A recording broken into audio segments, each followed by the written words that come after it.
విశాఖ ఉక్కు ప్రైవేటీకరణను ఆపాలని ప్రజా సంఘాలు డిమాండ్ చేశాయి. కర్నూలు జిల్లా ఎమ్మిగనూరు పట్టణంలోని సోంప సర్కిల్లో విశాఖ ఉక్కు ప్రైవేటీకరణకు వ్యతిరేకంగా ప్రజా సంఘాల ఆధ్వర్యంలో రాస్తారోకో నిర్వహించారు. ఎందరో పోరాటం త్యాగాల ఫలితంగా విశాఖ ఉక్కు సాధించుకున్నామని, దీనిని కేంద్ర ప్రభుత్వం ప్రైవేటీకరించేందుకు యత్నిస్తోందని ఆవేదన వ్యక్తం చేశారు. ఇకనైనా ప్రైవేటీకరణ యత్నాలు మానుకోవాలని, లేకపోతే పెద్ద ఎత్తున ఆందోళన కార్యక్రమాలు చేపడతామని హెచ్చరించారు.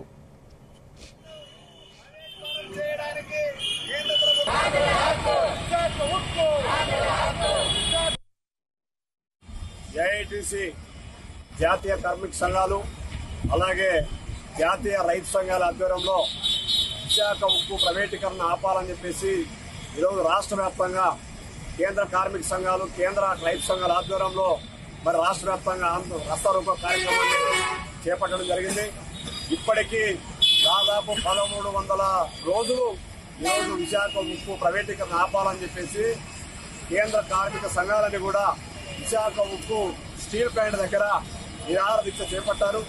కానీ కేంద్రాన్ని పరిపాలిస్తున్నటువంటి నరేంద్ర మోడీ, అలాగే ఈ రాష్ట్రాన్ని పరిపాలిస్తున్నటువంటి నిన్న మొన్నటి దాకా పరిపాలిస్తున్నటువంటి జగన్మోహన్ రెడ్డి కానీ, ఇప్పుడు అధికారంలోకి వచ్చినటువంటి మరి చంద్రబాబు నాయుడు కానీ ఈ విశాఖ ఉక్కు ప్రైవేటీకరణ ఆపడంలో పూర్తిగా విఫలమయ్యారు, నిర్లక్ష్యం చేస్తా ఉన్నారు. రోజు ప్రతిపక్షంలో ఉన్న తెలుగుదేశం పార్టీ ఉన్నప్పుడు అయామామ ఆంధ్రప్రదేశ్ లో విశాఖ కాపాడతాం, మాకు అధికారం వచ్చాయని చెప్పి బహిరంగ సభలో అంటే కార్మిక సంఘాల వైపు కలిసి వచ్చి పనిచేసి ఈరోజు అధికారంలోకి వచ్చినా కూడా ఆ విషయంలో కూడా కూటమి ప్రభుత్వం కూడా ఏం చేయడం లేదు.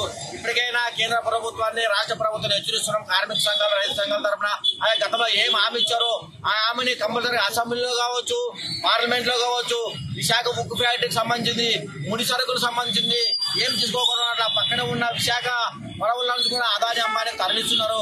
అలాంటి విషయాలు మానుకొని విశాఖ ఉక్కు ఫ్యాక్టరీ ఉత్పత్తి కొరకు కంపల్సరీగా నిధులు ఉప్పు తీసుకురావాలా.